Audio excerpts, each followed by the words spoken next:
एक कदीम अरब बस्ती की वादी में एक भिखारी रहता था। वह रोज बाजार के रास्ते पर खड़ा हो जाता, आने जाने वाले सौदागरों और मुसाफिरों से भीख मांगकर पेट भरता। एक दिन उसकी नजर एक नर्म लिबास पहने एक अमीर आदमी पर पड़ी। भिखारी ने सोचा, यह जरूर कुछ खास देगा। वह आगे बढ़ा और बोला, ऐ सरदार, अल्लाह के नाम पर कुछ अता कर दीजिए। अमीर आदमी ने शांत लहजे में कहा, तुम हमेशा मांगते हो, कभी किसी को कुछ देते भी हो। भिखारी शर्मिंदा होकर बोला, सरदार, मैं तो फकीर हूँ, देने के लिए मेरे पास क्या है। अमीर ने कहा, जब तुम किसी को कुछ दे ही नहीं सकते तो तुम्हें मांगने का भी हक नहीं। दुनिया लेने देने के उसूल पर चलती है। जब तक तुम दोगे नहीं, तुम्हें मिलेगा भी नहीं। और यह कहकर वह अपने ऊंट पर सवार होकर सफर पर निकल गया। बातें भिखारी के दिल पर निशान छोड़ गईं। 2 दिन तक वह बस इसी सोच में रहा, शायद मुझे इसलिए कम मिलता है क्योंकि मैं बदले में कुछ नहीं देता।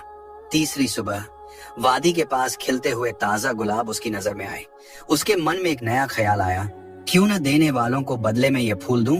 उसने कुछ ताजा फूल तोड़े और भीख मांगने चला गया। अब जब कोई मुसाफिर या सौदागर उसे चांदी या सोने का सिक्का देता तो वह मुस्कुराकर कहता, यह फूल आपके लिए है। लोग इस छोटे से तोहफे से खुश हो जाते और पहले से ज्यादा देते। भिखारी समझ गया, लेने का राज देने में है। एक दिन वही लंबा अमीर सौदागर अपने काफिले के साथ वापस आया। भिखारी खुशी से आगे बढ़ा और बोला, सरदार, आज मैं आपको फूल देता हूँ, बदले में जो देना हो दे दीजिए। अमीर मुस्कुराया और बोला, अब तुम फकीर नहीं, एक छोटे सौदागर बन गए। उस मुलाकात के बाद भिखारी वादी में नजर नहीं आया।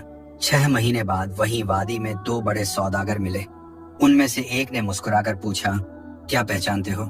दूसरे ने कहा, नहीं। वह हंसा और बोला, हम 2 बार यहाँ मिले थे, मैं वही भिखारी हूँ। दूसरा हैरान रह गया, तुम अब कहाँ जा रहे हो? वह फख्र से बोला, मैं अब फूलों का सबसे बड़ा सौदागर हूँ। लोगों ने मेरी भीख नहीं ली, मेरा फूल लिया। उस दिन से मेरी सोच बदली और मेरी किस्मत भी। सीख, कामयाबी हमारी सोच में होती है। जैसा इंसान अपने आप को समझता है, तकदीर भी उसे वैसा ही बना लेती है। इसलिए देने की आदत लेकर चलो, यही असली पाने का रास्ता बन जाता है। अल्लाह के नेक बंदे सफर पर जा रहे थे। रास्ते में उन्हें प्यास लगी। वे एक कुएं तक पहुंचे। नीचे देखा तो पानी बहुत नीचे था। उन्होंने अपनी पगड़ी उतारी और अपना जूता बांधकर कुएं में नीचे लटकाया, लेकिन जूता पानी तक नहीं पहुंच सका। वे परेशान होकर बैठ गए कि अब क्या करें। इतने में एक हिरनी दौड़ती हुई आई। उसने कुएं में नीचे देखा, पर वह वहां तक जा नहीं सकती थी। फिर उसने ऊपर आसमान की तरफ देखा और कहा, ऐ पानी वाले, मैं बेजुबान हूँ, मुझे पानी पिला। अचानक पानी उबलता हुआ ऊपर उठने लगा और किनारे तक आकर भर गया। हिरनी ने पानी पिया। हिरनी की बरकत से उन आदमियों ने भी पानी पिया। जब हिरनी भागकर चली गई तो पानी फिर नीचे चला गया। उन आदमियों के मुंह से बेख्याल निकल गया, मैं इंसान हूँ, मेरे लिए तो पानी ऊपर नहीं आया और इस जानवर के लिए पानी ऊपर आ गया। गैब से आवाज आई, तू रस्सी का सहारा ढूंढता रहा और उसने मुझे पुकारा।